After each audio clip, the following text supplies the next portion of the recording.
Okay, so I wanted to make a video talking about the KITEC plumbing system, and hopes of getting some plumbers out there to comment on this video, so we can get a little debate going.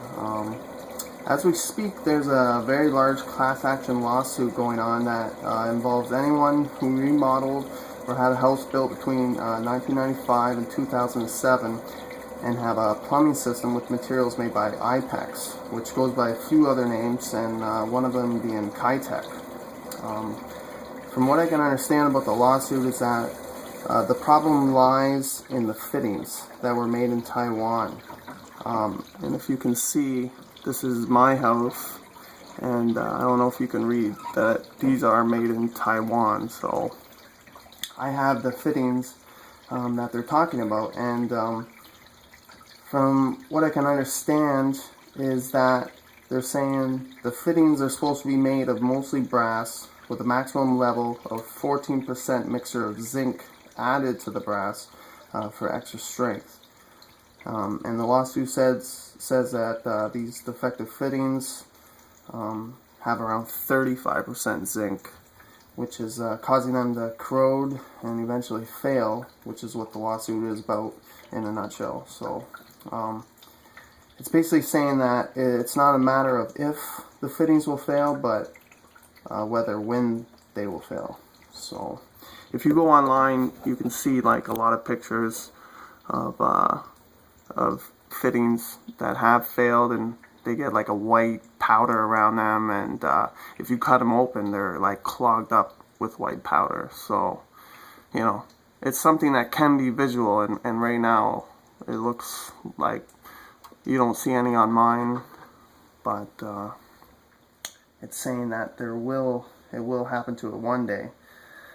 So and what I'm kind of wondering is, why haven't all the KITEC systems that were built in the early years that they came out with failed yet?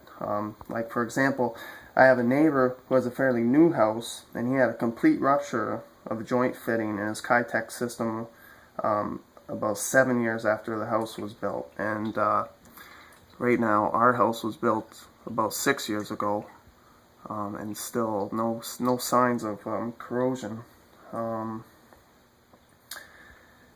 So I'm wondering, why do some KITEC fittings fail earlier than others? And I'm thinking, could this be because these fittings that are made in Taiwan, maybe had a few bad batches for a couple years maybe, and maybe there are a lot of the Taiwan fittings that are perfectly fine. So this theory is very probable if you actually think about it. Like imagine if you're the owner of a big company and your reputation's on the line, and you have a contract with another company to make this product for you for like 10 years, and in this case these fittings made for IPEX by Taiwan.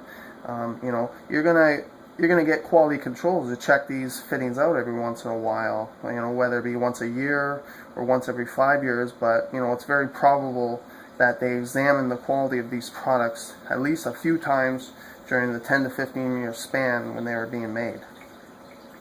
And it seems obvious that at some point IPEX noticed that these fittings that were being made by Taiwan were not being made with the right mixture of brass and zinc, and that at the point they noticed, it was too late, and they had already installed them on all these houses. So this will explain the inconsistencies of these plumbing systems, where some have failed and some have not. So if I'm missing something there, that's where I'd like people to make comments on this video, and we can get a discussion going. Because like I said, I got a neighbor, his ruptured after about 7 years. His house was built, and here we are 6 years after this house was built, and no signs of corrosion. I know a lot of plumbers, they're just going to tell people to change their entire KITEC system over to copper or some other product, because they say, well, why would you want to take the chance that one day it fails?